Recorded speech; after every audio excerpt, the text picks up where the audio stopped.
श्री गुरु माणिक जय गुरु माणिक श्री गुरु माणिक जय गुरु माणिक हाची गुरु उपदेश मुख्य। वंदे श्री प्रभु सद्गुरुम गुणनिधिम सद्भक्तकल्पद्रुमं मंदानां शरणं शरण्यममलं नाथं त्वनाथाश्रयम् यत्सत्तावशयेन स्थावर भवो देहस्सुचेष्टान्वितः सोऽयं वो विदधातु वाञ्छितफलं माणिक्यकल्पद्रुमः। इन शब्दों में प्रभु महाराज के चरणों में अनंत कोटि प्रणाम अर्पित करते हुए आज इस कार्तिक पूर्णिमा के अवसर पर हम सब यहाँ एकत्रित हैं। आज की इस प्रत्येक पूर्णिमा के एक एक नाम होते हैं। तो आज जो पूर्णिमा है इसका क्या नाम है आपको मालूम है? त्रिपुरारी पूर्णिमा।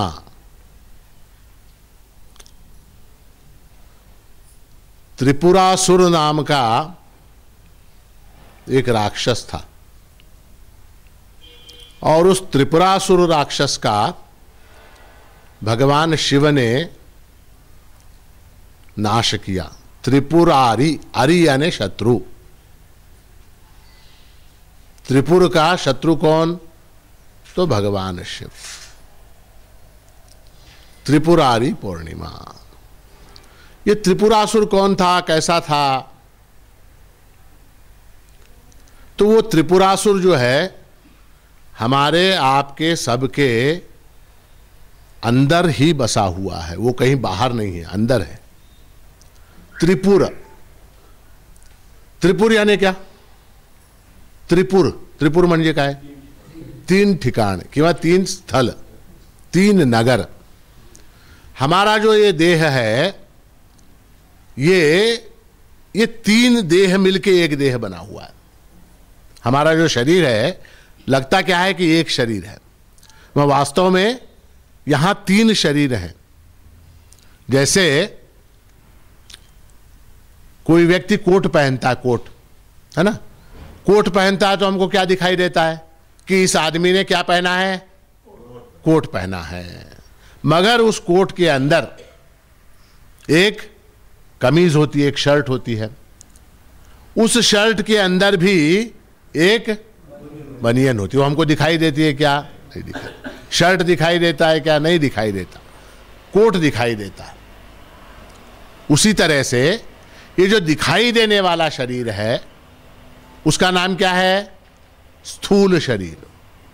उसके अंदर एक सूक्ष्म शरीर, उसके अंदर एक कारण शरीर। इस तरह से शास्त्र में तीन शरीर बतलाए गए हैं और इन तीन शरीरों का जो अभिमान है, ये तीन शरीरों को मैं मानने की जो भावना है उसका नाम त्रिपुरासुर है।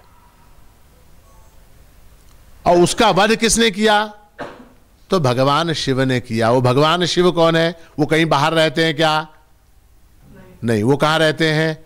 वो इस शरीर रूपी यंत्र के अंदर ही बसते हैं और उनका नाम है आत्मा। उनका नाम क्या है? आत्मा। तो उस आत्मा के द्वारा इन तीनों शरीरों के अभिमान के नष्ट करने को त्रिपुरासुर का वध।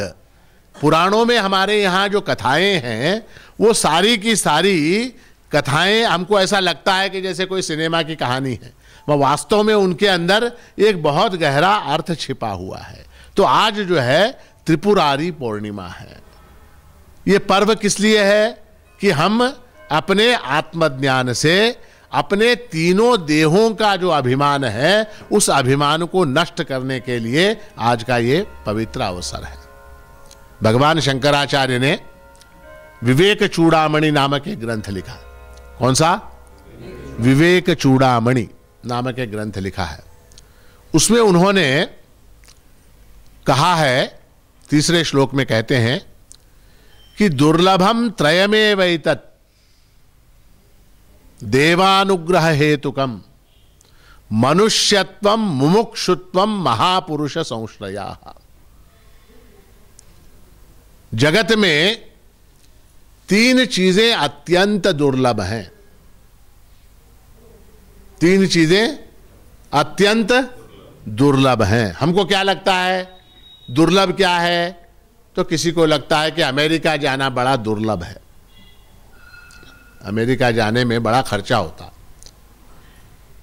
बहुत दुर्लभ है। किसी को लगता है कि बंबई में मकान खरीदना जो है, कहाँ, मलाबार हिल है ना, कौन सी जगह, मलाबार हिल, वहां पर घर खरीदना, मकान खरीदना अत्यंत दुर्लभ है। किसी किसी को ऐसा लगता है कि किसी सिनेमा की अभिनेत्री से विवाह करना, ये जो है ये बहुत दुर्लभ है।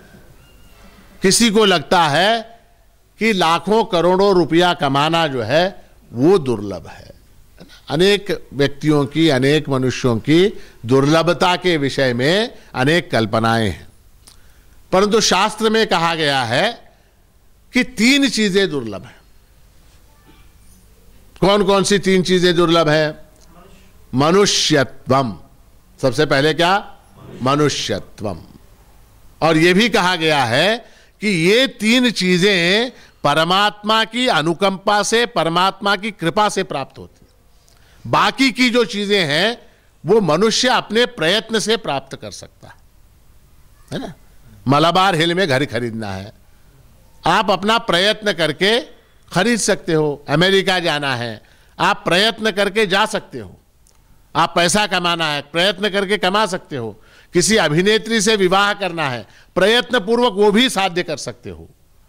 परंतु 3 चीजें ऐसी हैं जो अत्यंत दुर्लभ हैं, और उन 3 चीजों की प्राप्ति के लिए परमात्मा की कृपा होना अत्यंत आवश्यक है।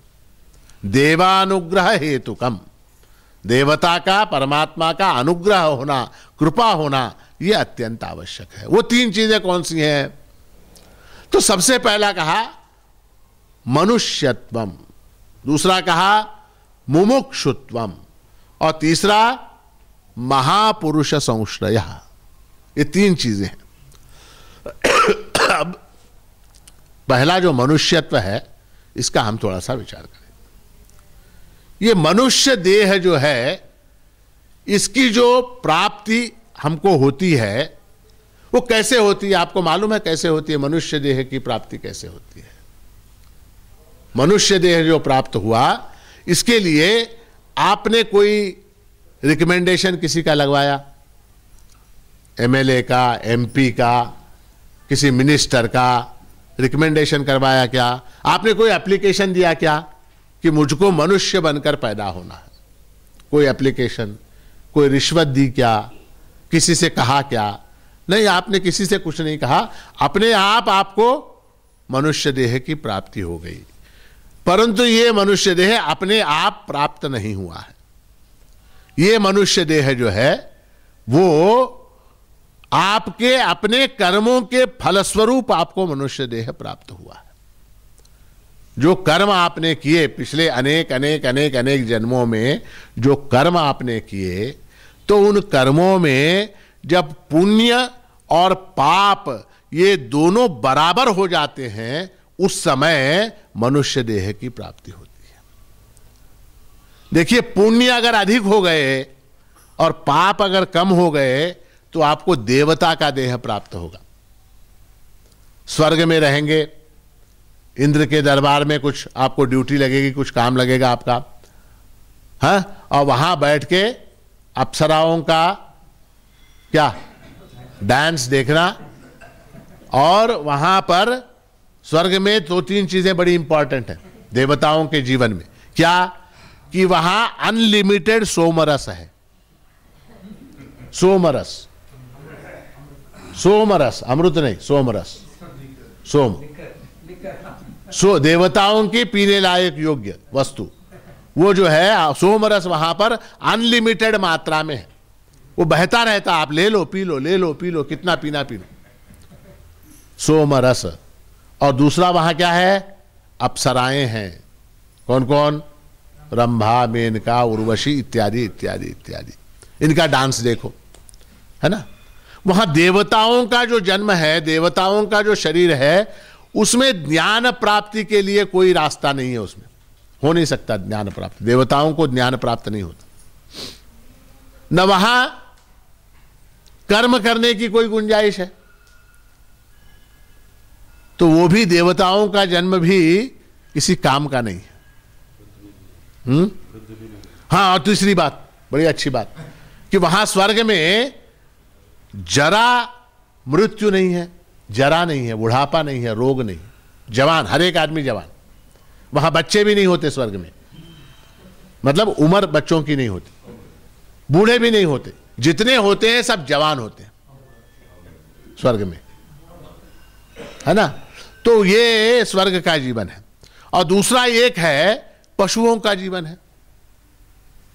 कुत्ता है, गाय है, बैल है, घोड़ा है, हाथी है, बाघ है, सिंह है, सांप है, बिच्छू है, ये सारे प्राणी हैं। इनका भी जन्म प्राप्त हो सकता है। शास्त्र में कहा गया है कि 84 लाख योनियां हैं। कितनी? 84 लाख। और जीव को अपने कर्म के अनुसार कोई ना कोई शरीर प्राप्त होता रहता है। कभी कुत्ता बन गया, कभी बिल्ली बन गए, कभी बैल बन गए, कभी घोड़ा बन गए, कभी सिंह बन गए, नाना प्रकार के जीव, पक्षी बन गए, तोता बन गए, मोर बन गए, कुछ भी बन गए, नाना प्रकार के जीव हैं। परंतु मनुष्य देह जो है वो अत्यंत दुर्लभ है। जब पाप और पुण्य ये दोनों बराबर हो जाते हैं, उस समय मनुष्य देह की प्राप्ति होती है। और एक बार मनुष्य देह प्राप्त हो गया और इसमें से अगर हम बाहर नहीं निकले जन्म मरण के चक्र से, तो फिर दोबारा 84 लाख योनियों में भटकना पड़ता है। आप लोग ये देखते हैं ना, हाईवे बड़ा वाला, आजकल 4 लेन हाईवे होता है, बॉम्बे, पूना वगैरह 4 लेन हाईवे होता है। अब उस हाईवे में बड़ा प्रॉब्लम है उसके अंदर कि वहां पर ये लिखा होता है, एग्जिट होता है एक, आपको समझिए कि कहाँ लोनावाड़ा जाना है, तो वहां लिखा होगा लोनावाड़ा एग्जिट, है ना। उस लोनावाड़ा एग्जिट में से निकल गए बाहर, लेफ्ट को आप निकल गए तो लोनावाड़ा जा सकते हैं। अगर आपको समझिए भ्रम हो गया या भूल हो गई या गलती हो गई और आप निकल गए आगे, तो फिर वहां यू टर्न नहीं है, वापस लौट के नहीं आ सकते, फिर पूरा रास्ता जाना पड़ेगा। उसी तरह से ये जन्मों का चक्र है। वो कहते हैं कि एक बार कुछ अंधों को जेल में डाल दिया गया। किनको? अंधों को जेल में डाल दिया साहब, है ना। उस दीवार में एक ही रास्ता था बाहर निकलने का। बाहर निकलने का रास्ते कितने? एक रास्ता। तो ये अंधा जो था वो दीवार पकड़ पकड़ के चेक करता था, दरवाजा कहाँ है, मैं बाहर निकलूं, है ना। उसको दिखाई नहीं देता। अब वो दरवाजे को चेक करता था, ऐसे हाथ लगा लगा लगा लगा के घूमता रहता था पूरे 4 दीवारी में।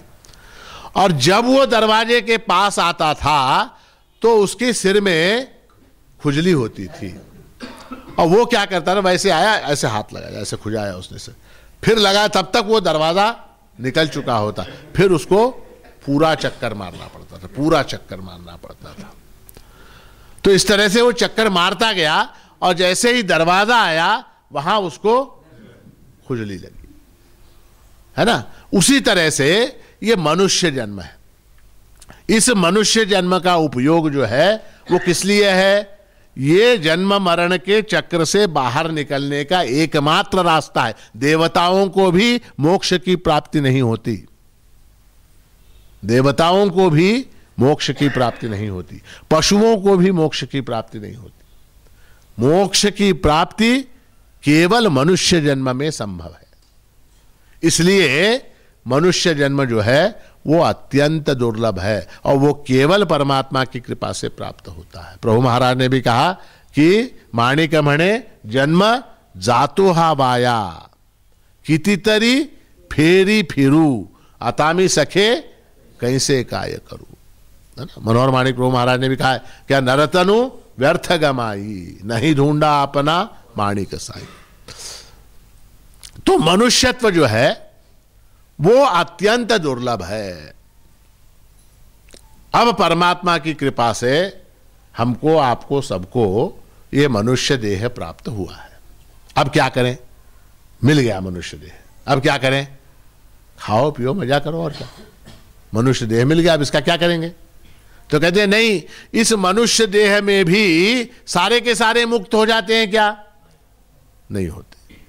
तो उसमें भी फिर मुमुक्षुत्वम, मुमुक्षुत्व, मुमुक्षुत्व यानी क्या? मोक्ष की इच्छा।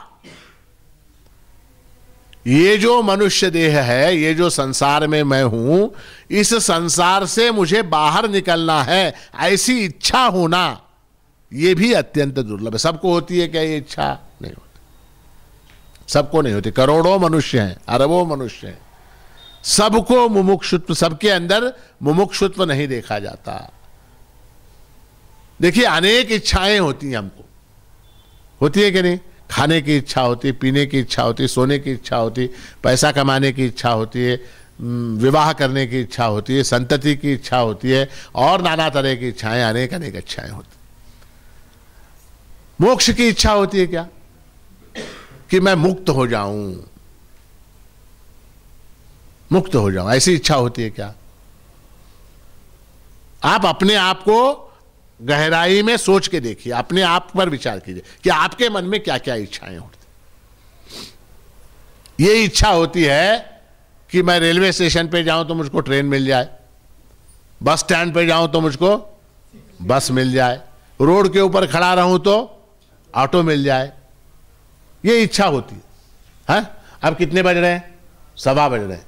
ये इच्छा हो सकती है कि ये महाराज जी का भाषण जल्दी समाप्त हो और प्रसाद प्राप्त हो, ये इच्छा हो सकती है, ये इच्छा हो सकती है।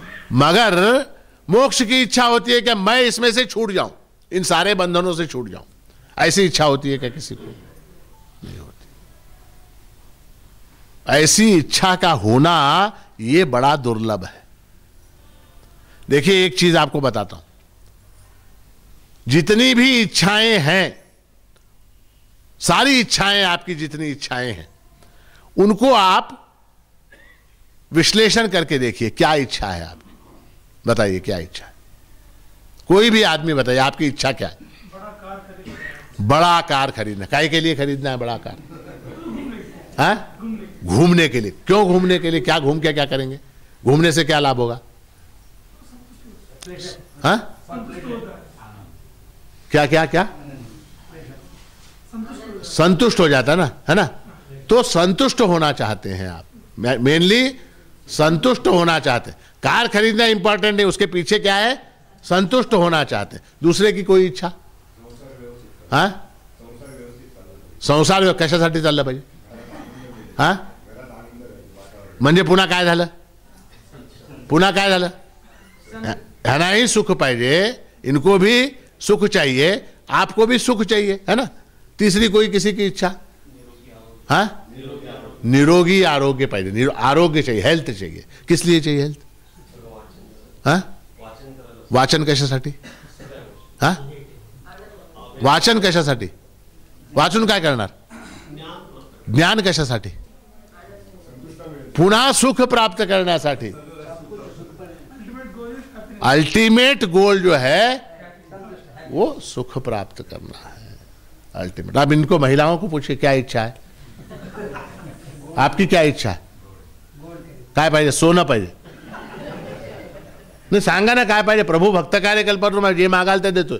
काय पाहिजे? काय पाहिजे? पुत्र प्राप्त कशासाठी?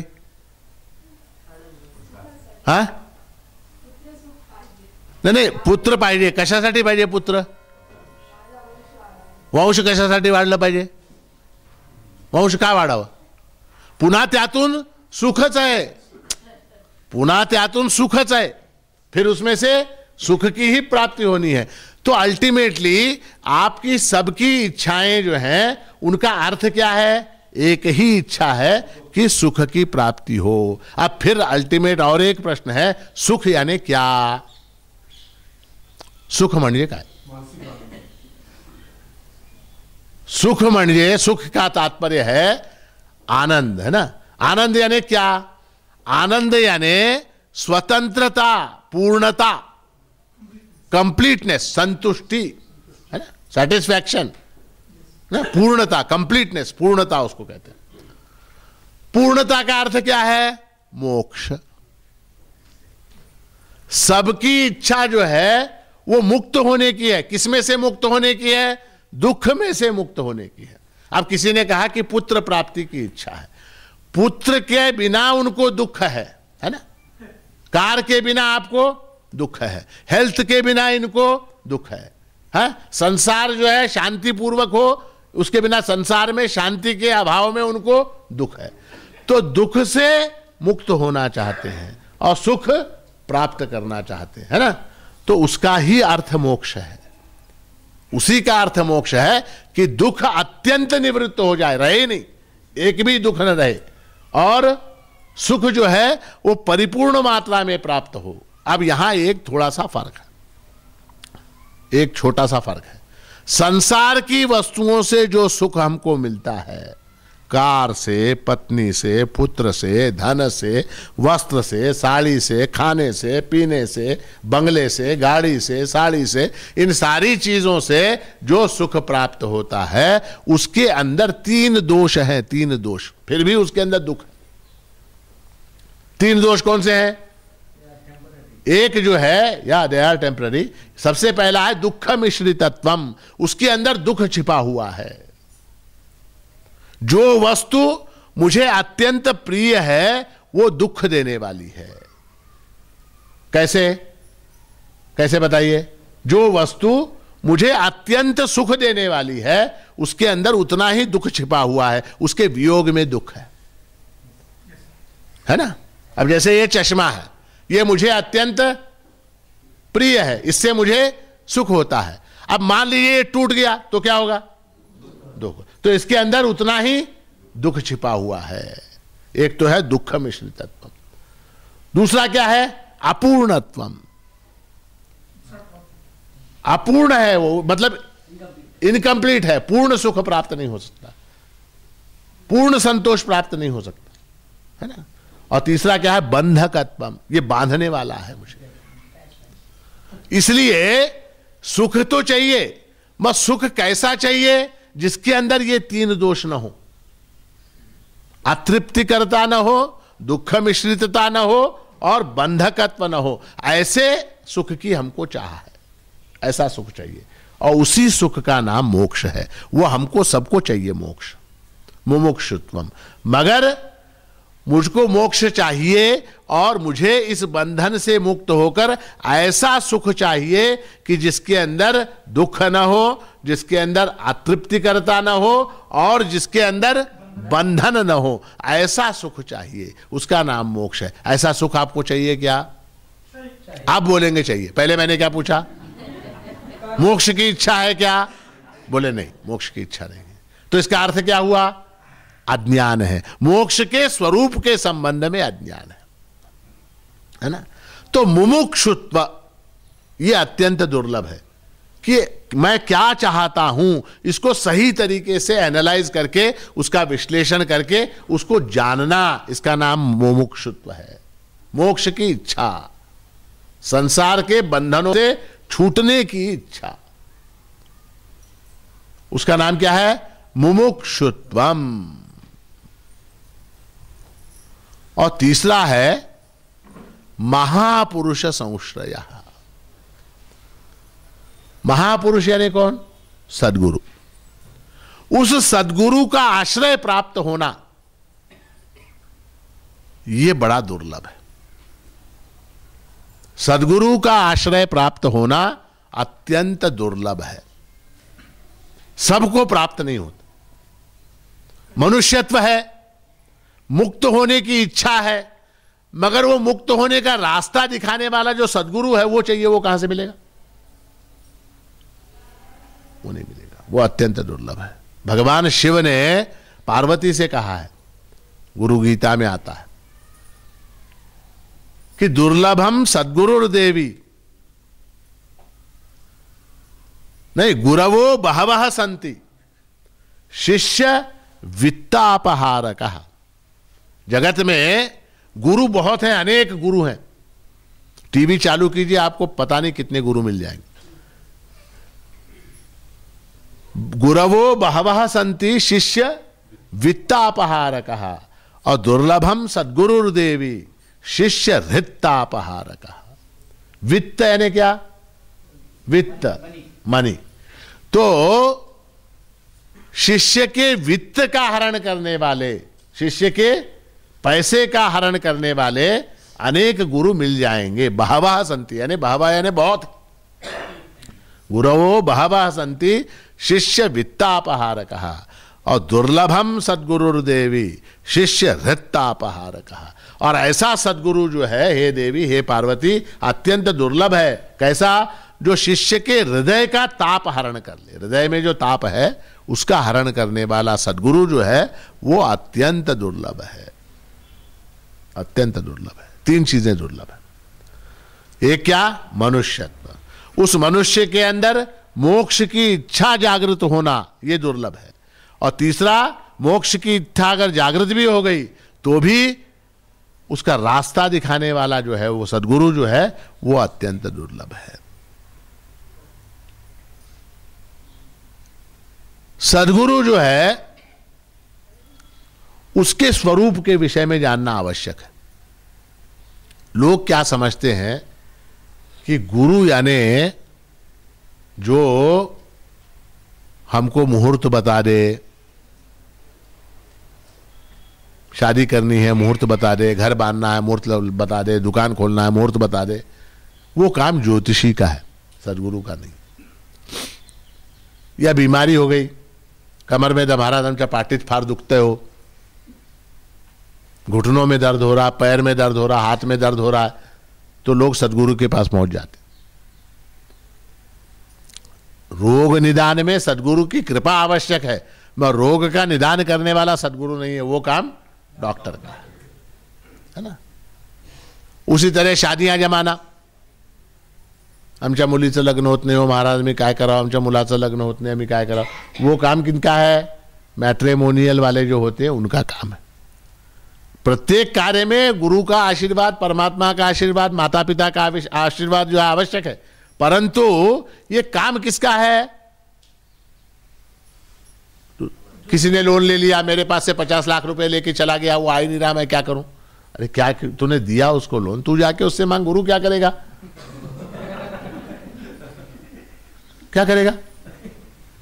तो ये जो काम है ये अलग अलग लोगों के काम है, वो सद्गुरु का काम नहीं है। सद्गुरु का काम क्या है कि जो बंधन में फंसा हुआ है, जो दुखी है, उस बंधन से उसको बाहर निकालने का काम जो है वो सद्गुरु का है। जो शिष्य दुखी है, संसार के बंधनों के कारण दुखी है, उसको उस बंधन से बाहर निकालकर उसको मुक्त करना, यह सद्गुरु का काम है। उसको और दुख में फंसाना। अब मान लीजिए एक व्यापारी है, वो आया अपने गुरु के पास आया, महाराज मुझे साल में सिर्फ 50 लाख रुपए मिलते हैं, मैं चाहता हूं कि मुझे करोड़ रुपए मिल जाएं। और गुरु ने कहा जा बेटा जा, तुझको 1 करोड़ मिल जाएंगे, आशीर्वाद दे दिया। तो क्या हो जाएगा? वो 50 लाख के चक्कर से निकलकर 1 करोड़ के चक्कर में फंस जाएगा। तो गुरु ने उसको मुक्त किया या बांध दिया? बांध दिया। एक आता है, कहता है कि मेरी शादी हुई, फिर मेरी बीवी जो है झगड़ा करके चली गई, डाइवोर्स हो गया, चली गई, अब मैं फिर से दूसरी शादी करना चाहता हूं। तो गुरु ने आशीर्वाद दे दिया, जा बेटा जा शादी कर।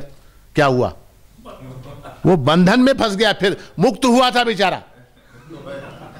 वो पहले वाली बला अपने आप चली गई थी, अब ये फिर बंधन हो गया। तो सद्गुरु का काम जो है वो शिष्य को बंधन में से बाहर निकालना है। वो कहते हैं ना कि गुरु शब्द का अर्थ जो है वही ऐसा है कि गु जो है अंधकार का प्रतीक है। गुरु शब्द में गुकारस्तु अंधकारस्तु, रुकारस्तेज उच्यते। अज्ञान ग्रासकम नाम गुरोरत्र प्रकाशितम। गुरु शब्द में दो अक्षर हैं, गु और रू। गु का नाम क्या है? अंधकार। रू यानी तेज। उस अज्ञान के अंधकार से जो बाहर निकालता है, अज्ञान ग्रासकम नाम गुरोरत्र प्रकाशितम। तो इसलिए मोह में फंसाना, लोभ में फंसाना, ये गुरु का काम नहीं है। लोभ से, मोह से, काम से, क्रोध से उसको परावृत्त करना, उसको बाहर निकालना। लोग समझते हैं कि गुरु यानी कैसा होना चाहिए? मेरे पास 10 लाख हैं, मैं उसके पास गया, मेरे 20 लाख हो जाने चाहिए। मेरे पास एक बीवी है, मैं गुरु के पास गया, हाँ 2 बीवियां हो जाने चाहिए। बंधन में से जो बाहर निकालता है वो गुरु, सच्चा गुरु जो है वो बंधन में से बाहर निकालता, वो अंदर फंसाता नहीं। जो फंसाते हैं, जो फंसा देते हैं और कहते हैं देख मेरी कृपा से तेरे 1 के जो हो गए, 2 के 4 हो गए, वो गुरु नहीं है, वो नकली है। नकली है, वो नकली है, वो बंधन में डालने वाला है। तो अब ये गुरु कैसे निकालता है? बंधन में से कैसे निकालता है, किस तरह से मुक्त करता है? अभी आपने क्या पढ़ा? यहां प्रभु चरित्र का 23वां अध्याय पढ़ा। इसके अंदर 2 घटनाएं हैं। प्रभु ने वेंकम्मा नाम की एक स्त्री, विधवा स्त्री, अनपढ़, जाहिल, गंवार, ऐसी स्त्री को मुक्त कर दिया। उसको कैसे किया मुक्त? तो उसके अंदर 2 चीजें हैं। बांधने वाला जो है ना, जो बांधता है हमको, बंधन में कौन डालता है? तो 2 चीजें बंधन में डालती है। कौन सी 2 चीजें हैं? एक का नाम है अहंता। क्या बोलते हैं? अहंता। और दूसरे का नाम है ममता। ममता यानी अहंता यानी मैं, अहंकार, और ममता यानी मेरा, ये मैं है ना, ये मेरा है ना। जहां पर अहंता है और जहां पर ममता है, वहां पर बंधन है, वहां पर बंधन है। ममता से, अहंता से छूटना आसान है, ममता से छूटना बड़ा मुश्किल है। अच्छा, दूसरा, अहंता अगर छूट गई तो ममता अपने आप छूट जाती है, और ममता अगर छूट गई तो अहंता अपने आप छूटती है। बड़े मजेदार चीजें हैं दोनों, अहंता और ममता। अहंता यानी क्या? मैं है ना? मैं यानी क्या? मैं यानी क्या? मैं शब्द में अनेक अर्थ छिपे हुए। मैं यानी मेरा शरीर, मेरी बुद्धि, मेरी विद्वत्ता, मेरा रूप, मेरी वाणी, ये सारी चीजें। मैं अपने आप कितनी वस्तुओं पे गर्व करता हूं मैं, मेरी पदवी, मैं में बहुत अर्थ है। तो वो जो मैं है, अब आप सोचिए वो मैं जो है वो सच्चा है या झूठा है? वो मैं जिस चीज के ऊपर आपको अभिमान है, जिस चीज के ऊपर आपको अभिमान है, वो सच्चा है या झूठा है? सबसे पहला अभिमान किसका है? देह का, शरीर का, है ना। शरीर का अभिमान क्या है? कि अभी भी मैं 50 किलो वजन उठा के चल सकता हूं। क्या कर सकता हूं? 50 किलो के सूटकेस, 25 किलो का इधर, 25 किलो का इधर उठा के चल सकता हूं। इतना मेरा शरीर जो है वो सक्षम है, बलशाली है। अब बताइए, ये जो शरीर है जो 50 किलो 100 किलो वगैरह उठाता है, ये कल उठाता था क्या? बचपन में नहीं उठाता था। परसों उठाएगा क्या? तब क्या हो जाएगा? मैं उठाता था, अब क्या हो गया? थोडा स्पॉन्डिलायटिस झाल्यापासून तेव्हापासून असं झालंय महाराज, ते फार त्रास झाला है ना। तो धीरे धीरे रूप का अभिमान है, रूप का। बहुत से लोगों को रूप का अभिमान होता है कि मेरे बाल कितने अच्छे हैं, है ना, मेरे बाल कितने अच्छे हैं। थोड़ी दिनों बाद क्या हो जाता है? या तो सफेद हो जाते हैं या उड़ जाते हैं, रहते ही नहीं, उड़ जाते हैं।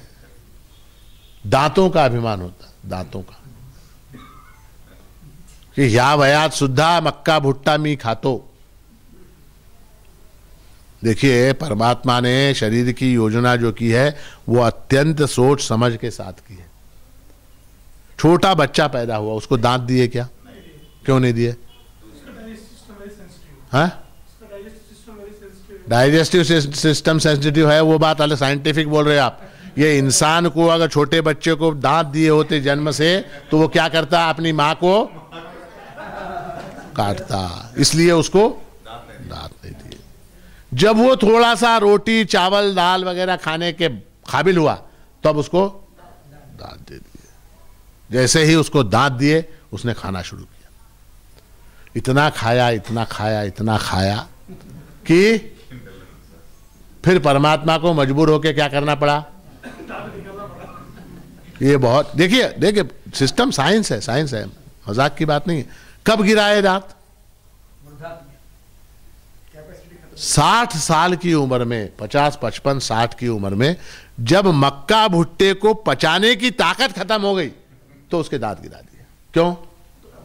अब नहीं खा सकते, अब खाना जो है वो योग्य नहीं है। इसने क्या किया? ये जाके फिर डेंटिस्ट के पास जाके नकली बिठा के आता। इतना अभिमान है देह के ऊपर, इतना, मैं कहने का क्या, देह का अभिमान है इतना कि मैं जो है जैसा 30 साल की उम्र में था वैसा ही 60 साल की उम्र में रहूं, वैसा ही 90 साल की उम्र में। हम जो है इस बात को स्वीकार ही नहीं करते।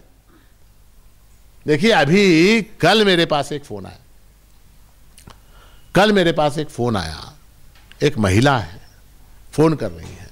उनकी उम्र 80 साल की है, डायबिटीज हुआ है, हार्ट की बीमारी है, चल नहीं सकते, और कहती हैं कि मुझे जयंती उत्सव में आना है, जयंती उत्सव में आना है। मैंने कहा कि आपकी तबीयत ठीक नहीं है, आप वहीं घर पे बैठ के प्रभु को स्मरण कीजिए। कोई आपके साथ शिकायत क्या है कि बेटे बहू वगैरह जो है वो मुझे ला नहीं रहे जयंती उत्सव, वो तो खुद भी नहीं आ रहे और मुझे भी नहीं ला रहे। कैसे आएंगे बताइए? 80 साल 85 साल की उम्र है, हार्ट की बीमारी है। नहीं, मेरे आज तक कभी जयंती मिस नहीं हुई। हाँ, मिस नहीं हुई ये बात ठीक है, ये प्रभु महाराज की कृपा है कि 84 साल तक 79 साल तक जयंती मिस नहीं हुई, ये प्रभु महाराज की कृपा है। 80वें साल 81वें साल आप इस बात को स्वीकार कीजिए कि देह जो है वो जर्जर है, वो नष्ट होने वाला है, वो मरने वाला है। इसको स्वीकार नहीं कर सकते हम, उसको स्वीकार नहीं कर सकते। अभिमान इतना गहरा बैठा हुआ है। तो पहला क्या? अहंता, अहंकार। वो कहते हैं ना कि एक राजा था, और वो राजा जो है घोड़े पे बैठ के शहर में से गुजर रहा। तो जैसे ही राजा की सवारी निकली तो लोगों ने झुक झुक के सलाम करना शुरू किया। राजा की सवारी निकली, राजा की सवारी, लोगों ने सलाम किया। घोड़ा शहर के उस किनारे पे पहुंचा, रुक गया घोड़ा। राजा को घोड़े की बोली आती थी, घोड़े को राजा की बोली आती थी। रुक गया। राजा ने पूछा क्यों रुका? घोड़े ने कहा उतर, उतर पहले। तो राजा उतरा घोड़े पर से। पूछा क्या हुआ? बोला आज से मेरी पीठ के ऊपर सवारी बंद। बोले क्यों? बोले क्यों क्या? देखा नहीं कितने लोग मुझे सलाम कर रहे थे, कितने लोग मुझे सलाम कर रहे थे। सलाम किसको कर रहे थे? घोड़ा क्या समझा? तो ऐसे ही देह का अभिमान है, अहंकार है। ऐसे ही हम समझते हैं कि हम जो हैं वो बहुत कोई एक नायाब चीज है, अपने आप को बहुत बड़ा समझते हैं, अहंकार। और दूसरा क्या है? ममता, अहंता और ममता। ममता क्या? ये मेरा है, ये मेरा है, ये मेरा है, वो घर मेरा है, ये मेरा है। और दुख का कारण जो है वो अहंता और ममता है। बस किसी भी दुख को आप लीजिए, अहंता और ममता ये दुख के कारण है। वो कीर्तनकार लोग हमेशा कहानी सुनाते हैं कि एक घर था और उस घर में एक भिक्षुक आया। हमारे यहां वो जंगम लोग आते हैं, धर्म स्वयपा कदे भिक्षा, जंगम लोग आए, जंगम आया। तो उस घर में एक बहू थी, एक सास थी। अब वो बहू देखती बेचारी, रोज वो सास जो है वो भिक्षुक जब भी आता है तो उसको एक पाव चावल जो है उसकी झोली में डालता, रोज रोज का नियम। भिक्षुक आया, धर्म स्वयपा कर भिक्षा, वो घंटी बजाते हुए आता है और उसकी भिक्षा में, उसकी झोली में एक पाव चावल, उसके एक पाव यानी 250 ग्राम, एक पाव चावल उसकी झोली में डालना है, रोज का काम। तो एक दिन जो है वो भिक्षुक आया और सास जो है अंदर कुछ काम कर रही थी। अब भिक्षुक आया, वो कहाँ सास को बुलाए, वहां रखा हुआ था चावल। उसने एक इतना चावल लिया और उसके झोली में डाल दिया। किसकी झोली में? भिक्षुक। किसने डाला? बहू ने, सौसी सुन, उसने डाला। डाल के वो भिक्षुक जो है फिर घंटी बजाता हुआ निकला, उतने में सास आई और सास ने आके देखा, पूछा किसने डाली भिक्षा? बोली मैंने डाली। बोले ए इल्बा, किसको बुलाया? वो जंगम को वापस बुलाया, वापस बुलाया जंगम को। बुलाया क्या? वो निकाल, मेरे घर में से जो तूने लिया वो निकाल। जंगम बेचारा घबरा गया, बोला ये ऐसा बुढ़ी ऐसा बोल रही, क्या बात है? उसने निकाला, इतना चावल निकाल के वो थाली में फिर डाल दिए। बुढ़ी ने, सास ने वो चावल लिए, फिर महाराज रे तगोरी, फिर से भिक्षा डाली। बोली इस घर में भिक्षा डालने का काम मेरा है, ये घर मेरा है, मेरा। इकी आवक बंदाड़ा मूर दिन आयत बंद। इसको आके 3 दिन हुए या 3 महीने हुए, 3 साल, ये घर मेरा है, मैं भिक्षा डालूंगी। तू कौन भिक्षा डालने वाली? अल्टीमेटली काम क्या है? भिक्षा डालना है। मैं डालूं, तू डालूं, वो डाले, कोई भी डाले, तो भिक्षा डालना ये महत्व का है। मैं वहां क्या हो गया? अहंकार आ गया वहां, अहंकार कि मैं डालूंगी, मैं, मेरा अधिकार, अधिकार, अहंकार। तो ये सबसे पहला बंधन करने वाला है। और दूसरा है ममता, ये मेरा है, ये मेरा है। और वो मेरा मेरा मेरा जो है उस संबंध में कहते हैं कि ये कौवा है, मांस के एक टुकड़े को चोंच में पकड़ के उड़ रहा था। कौवा क्या कर रहा था? मांस के टुकड़े को अपनी चोंच में पकड़ के उड़ रहा था। उसको जो है कुछ, वो हमारे कन्नड़ में उनको कहते हद कहते हैं, हद, हिंदी मराठी में क्या कहते हैं? चील, गिद्ध, गिद्ध, गिद्ध। उसको कुछ गिद्धों ने देख लिया कि ये मांस का टुकड़ा लेके उड़ रहा कौवा। तो वहां एक 20-25 गिद्ध उसके आगे पीछे लग गए। किसके? कौवे के। कौवा बेचारा कितना होता है? इतना सा होता कौवा। गिद्ध कितना बड़ा होता है? इतना बड़ा होता। तो अनेक गिद्ध उसके पीछे लग गए, आगे पीछे दाएं बाएं सब तरह से घेर लिया गिद्धों ने उसको। अबे कौवा घबरा गया, करें क्या? उड़ रहा है, वो भी उड़ रहा है, उसके बाद गिद्ध भी उड़ रहे। आखिर में कौवा जो है वो शाना कौवा कहते हैं, शाना कौवा यानी क्या? बुद्धिमान। उसने क्या किया? वो जो चोंच में पकड़ के रखा था मांस का टुकड़ा, उसको छोड़ दिया। तो टुकड़ा नीचे जमीन पे गिरा। अब ये गिद्ध जो घूम रहे थे आगे पीछे, वो सारे के सारे ऑटोमेटिकली फिर गायब हो गए। अब कोई प्रयोजन नहीं है ना, अब क्यों उसके पीछे जाएंगे? अब उस कौवे के पीछे जाने में प्रयोजन क्या है? उसने ममता छोड़ दी। किसने? ये मेरा, ये मांस का टुकड़ा क्या है? ये मेरा है, ये मेरा है कहने का जो भाव था उसको उसने छोड़ दिया, ममता को छोड़ दिया, ममता को छोड़ दिया। तो क्या हुआ? ये जो गिद्ध लगे हुए थे पीछे आगे पीछे, वो सारे के सारे छूट गए, मुक्त हो गया बेचारा कौवा, है ना। तो कहने का तात्पर्य क्या है कि ममता और अहंता ये दो बंधन में डालने वाले हैं। उसमें भी ममता कठिन है छोड़ना, ममता छूटती नहीं। अक्सर मैं ये कहानी सुनाता हूं कि एक शादी हो रही थी। सुनी आप लोगों ने कहानी, शादी की कहानी? हाँ, रिसेप्शन की नहीं सुनी? तो एक शादी हो रही थी, तो रिसेप्शन होता है, रिसेप्शन शादी में होता है ना। तो वो दूल्हा आ गया, क्या गर्मी के दिन, मई महीने में शादी। तो दूल्हा बेचारा होशियार था, वो क्या ड्रेस पहन के आया, एक शर्ट और एक पैंट, बस ये ड्रेस में आ गया। तो लोगों ने कहा पागल है क्या, तेरी शादी है, रिसेप्शन है, शर्ट पैंट में कैसे खड़ा रहेगा, कोट चाहिए, कोट के बगैर कैसे, दूल्हा लगता ही नहीं है कोट के बगैर। तो करें क्या? तो दूल्हे के दोस्त लोग थे, उसमें से एक आदमी कोट पहन के आया था। तो लोगों ने क्या किया, उसका कोट उतारा। किसका? दोस्त का कोट उतार के इसको पहना दिया। बोले आप ठीक लग रहा, अब जाके वहां खड़ा हो जा, अब जाके वहां खड़ा हो जा। तो ये खड़ा हो गया रिसेप्शन में जाके, और ये जो जिसका कोट था वो दरवाजे के ऊपर नमस्ते नमस्ते करते ना, स्वागत, वो स्वागत करने के लिए खड़ा हो गया। तो अब जो है आने लगे लोग। तो एक ने पूछा, अरे वो दूल्हा कहाँ है, दूल्हा कहाँ है? वो दूल्हा, वो जो वहां पर वो भूरे रंग का कोट पहन के खड़ा है ना, है ब्राउन कलर का कोट, वो दूल्हा है और वो कोट मेरा है। किसने कहा? किसने कहा?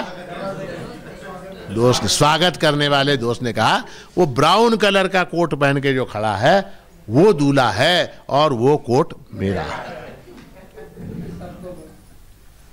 अब वो गया, वो कुछ लेके आया था, प्रेजेंट ले गया, नमस्ते नमस्ते की उसने। अरे कैसे आदमी को खड़ा किया यार बाहर वहां पर तुमने, वो स्वागत करा कोट मेरा है, कोट मेरा, उसको हटाओ वहां से।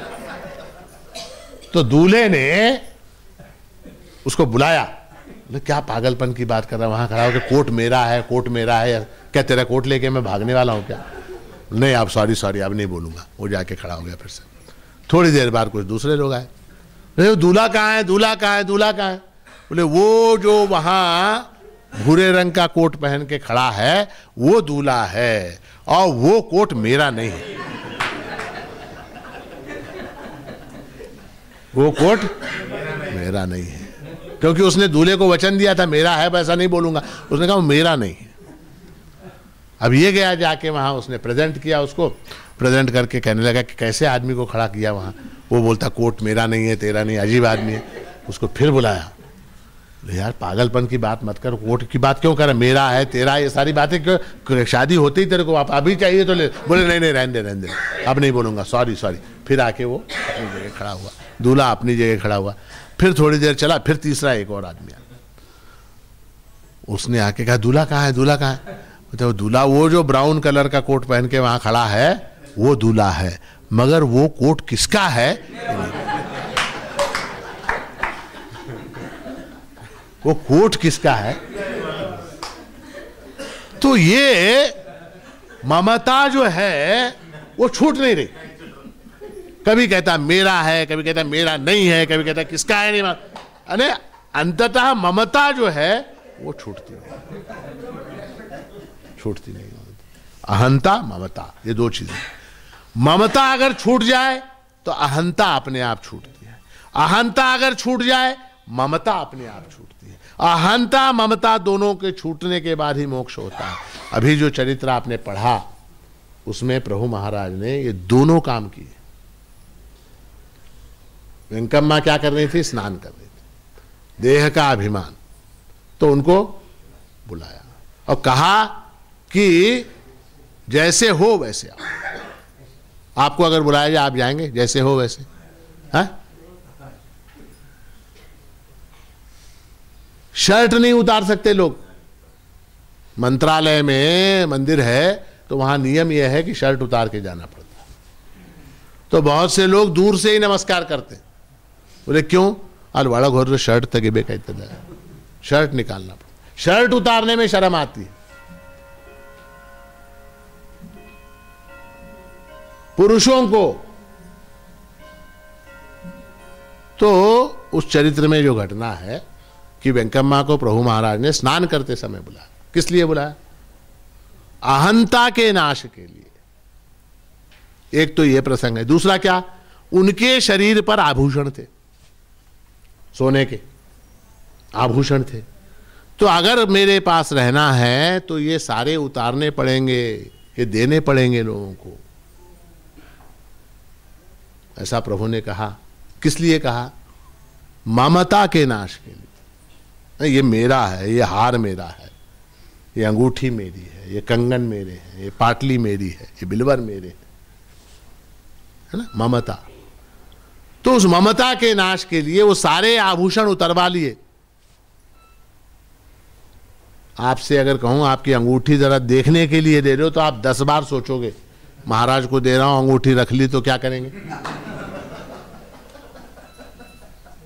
ठेवून घेतलं तर काय करता? पाहायला म्हणून घेतली, राहू दे म्हणलं तर हा, मागता येत नाही, पुन्हा काही म्हणता येत नाही। ऐसा है। तो प्रभु महाराज ने उनके वेंकम्मा के सारे आभूषण उतरवा दिए। ये अभी आपने पढ़ा, सारे आभूषण उतरवा दिए। किस लिए उतरवाए? किस लिए उतरवाए? ममता का नाश करने के लिए। अहंता और ममता, ये दो चीजें, अहंता और ममता, ये जब हट जाती हैं तो दुख अपने आप समाप्त हो, क्योंकि दुख चिपकता ही अहंता और ममता से। गिद्ध कब आता है? गिद्ध कब आता है? मुंह में मांस का टुकड़ा जब तक हमने पकड़ के रखा है तब तक गिद्ध आते हैं, और जैसे ही वो टुकड़ा छूट गया गिद्ध चले जाते हैं। तो दुख जो है वह अहंता और ममता के कारण होता है। तो अहंता और ममता के नाश के लिए प्रभु महाराज ने वेंकम्मा से उनके आभूषण उतरवा लिए, उनको स्नान करते समय बुलाए। ये सारी चीजें हमने चरित्र में। अब हम क्या करें अहंता और ममता का नाश करने के लिए? हमारे पास भी तो कोई उपाय होना चाहिए ना, हम क्या करें?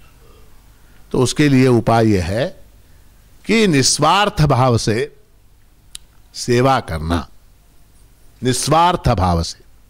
अब जैसे जयंती उत्सव है, अब जयंती उत्सव में हम आते हैं, है ना, आके क्या करते हैं?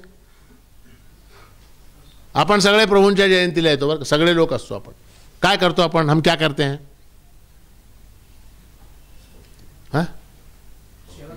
प्रभु की आरती की, महापूजा में सम्मिलित हुए, प्रभु महाराज की आरती की, भंडार खाने में गए, भोजन किया, प्रसाद लिया, सो गए, संगीत सुना, गाना बजाना होता उत्सव में, ये सारा देखा। या बहुत ज्यादा अगर मूड हुआ तो वो झूला होता बड़ा वाला, उसमें जाके बैठ के आ गए 5-10 मिनट, या बाजार में घूमे, पानी पूरी खाई।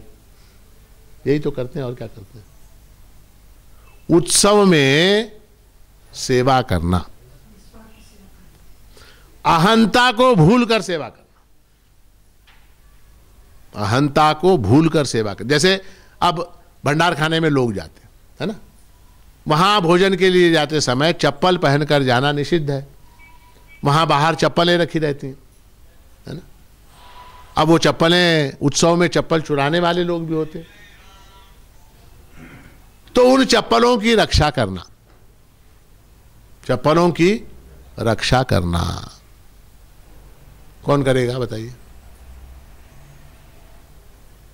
अहो आम्ही कसं करू शकतो? आम्ही डॉक्टर आहोत, आम्ही इंजिनियर आहोत, आम्ही वकील आहोत, आम्ही एवढ्या मोठे घरचे आहोत, आम्ही देशमुख आहोत, आम्ही देशपांडे आहोत। आ गया ना, अहंता आ गई ना। हां, महाराजांच्या बरोबर बसायचं असेल, बोलायचं असेल तर सांगा, आम्ही करतो। आणि चप्पला पण कोणाचे? हां, महाराजांचे चप्पल उचलून ठेवायचे ते पण ठेवू आम्ही, पण लोकांचे एल्लया मलया गुंड्याचे चप्पल आम्ही कशाला उचलायचे? पत्तल निकालना है, परोसना है, सफाई करनी है, प्रभु मंदिर को स्वच्छ करना है। तो मैं ये बात इसलिए कह रहा हूं क्योंकि अब अगले ही महीने की पूर्णिमा जो है, आज से ठीक 1 महीना है, और इस 1 महीने में हम ये निश्चय करें कि जयंती उत्सव में हम इस बात का प्रयास करेंगे, ऐसा सेवा कार्य करेंगे जिससे हमारी अहंता और हमारी ममता को ठेस पहुंचे, टूटने चाहिए वो। आपने गुरुद्वारे में देखा, नांदेड़ में है, गुरुद्वारे में है, कौन करते?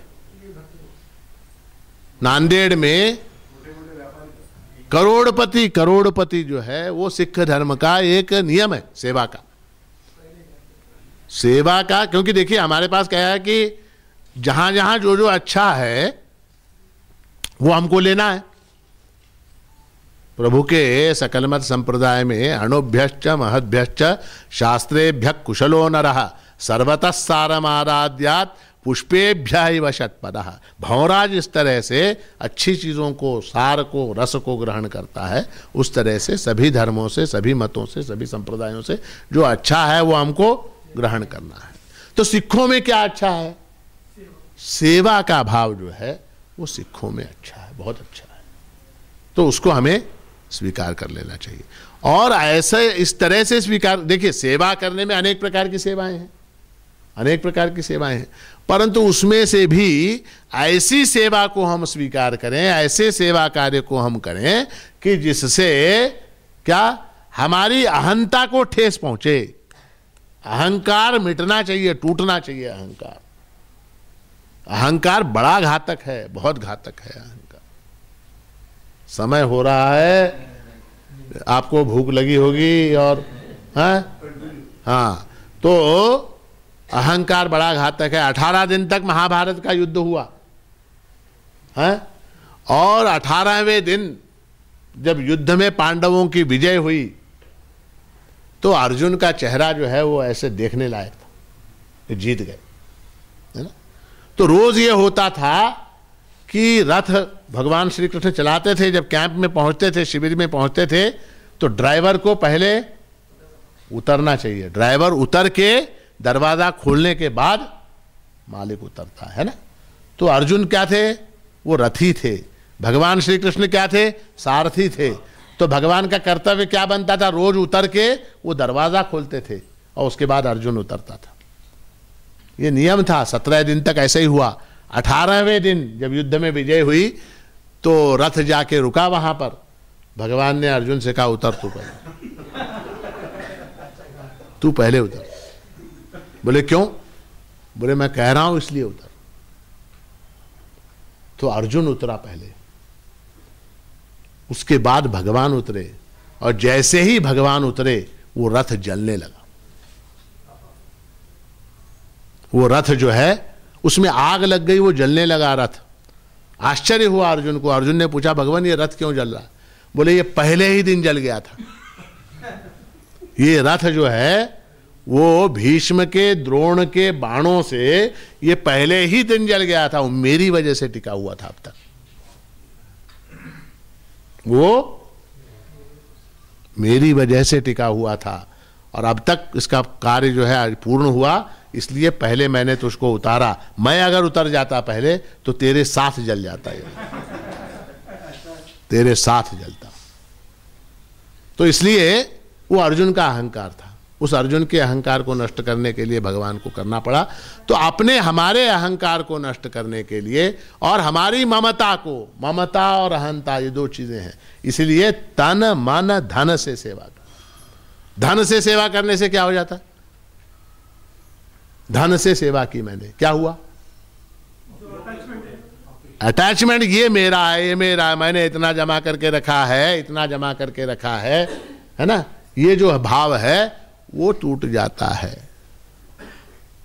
इसलिए प्रभु जयंती उत्सव में तन मन धन से आप सेवा करें और अपनी अहंता और अपनी ममता को टूटने का मौका दें, टूटने का अवसर। उसको संभाल के मत रखिए, उसको टूटने दीजिए।